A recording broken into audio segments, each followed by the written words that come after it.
All the recent snow is making for some good news tonight when it comes to drought conditions. ABC 10 meteorologist Brendan Minchif was there today for the third snow survey. Well, I'm up here in Phillips, California, where we just finished with the March snow survey, and the numbers coming out really good, really beneficial numbers. In fact, we're 177% of the average to date and 170% of the April 1st average as it relates to snowpack. The state as a whole is 190% of average, and that's some really good news. Now, with some warmer storms potentially in the forecast, with some maybe high elevation rain, is snow melt and an increased runoff something that we should be concerned about right now? That storm is generating a lot of interest, but at this point, it needs to be really warm to actually melt a lot of that snow, and that rain has to be really warm. If we have a cold snowpack, it takes a lot of energy to actually warm this thing up and actually generate a lot of runoff. So there you have it. We're not doing too bad, even if we get some of that warmer storms in the middle of March. Really, the problem becomes when we see those warm storms in the middle and end of April, and then obviously later than that.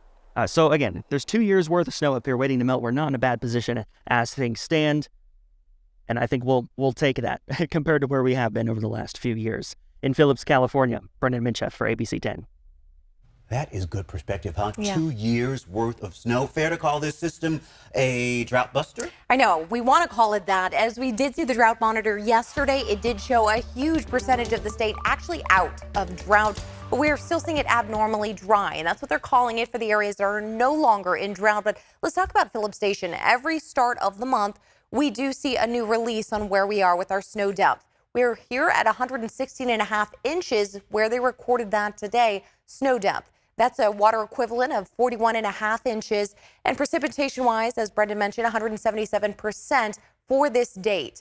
Now, statewide, we have 130 sensors, and that brought in our snow water equivalent across the entire state now at 44.7 inches compared to just right there at Phillips Station at 41.5. Now, let's talk about the April Sierra snowpack, because pretty much right around April 1st is typically the last time they do these actual snow depth checks, because that's typically when we stop getting a lot of our snow. But I have a feeling we're going to be doing maybe another one if we get into May. You can take a look here at snowpack percentages. The Southern Sierra, 209% of average, and statewide, we're about 171%. Now, clouds are starting to roll in as the next system is set to arrive for tomorrow.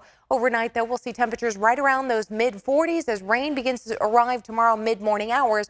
We're also looking at very strong wind gusts headed our way. We'll talk more about that coming up. Okay, Carly, thank you.